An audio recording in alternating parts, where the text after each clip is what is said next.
This is our demand regarding the resolution, that we know that to stop uranium mining, the state has to come with a definite solution.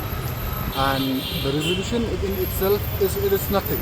It has no power to change the office memorandum of the central government, but it is a statement to the central government to Delhi that we will not allow, as a state, we will not allow the central government or Delhi to mine uranium in India.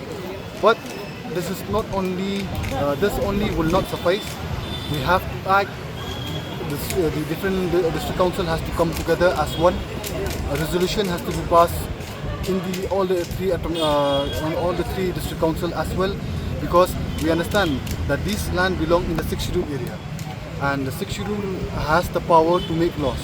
And we have already met the CM of PHDC in this regard, saying that they have to amend the Land Act and they have to insert certain provisions which would prohibit any people who has bought the land in uranium-rich areas to sell off their land to people or to companies to mine uranium.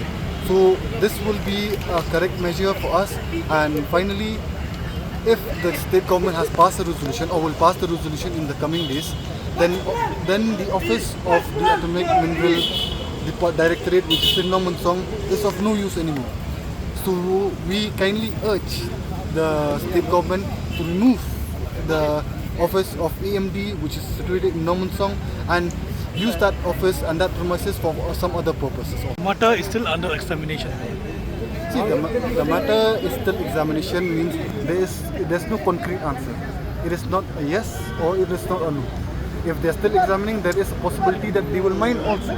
So that is why is there a possibility that they mine also? Because from the state government, we have never given an ultimatum, or we have never shown our answers to Delhi or to the central government. And that is why from the union side we have urged the government to pass a resolution in the house, and we welcome the decision of the state government to pass the resolution, because a resolution is just a statement in itself. It will not be concrete enough. We need stronger resolution from an act to be put in place from the district councils and the office of the MD to be removed. Are you happy with the reply made by CM yesterday? We welcome the reply made by the CM. We appreciate that he has listened to pass a resolution, because as I stated, we do not believe in words. If you are through with your words, then he has to come in action, and he has shown the first action, that is to pass a resolution. But like I've stated, the next step will also be in removing the office of AMD. Then we will be satisfied with the uranium issue in regards to Meghalaya.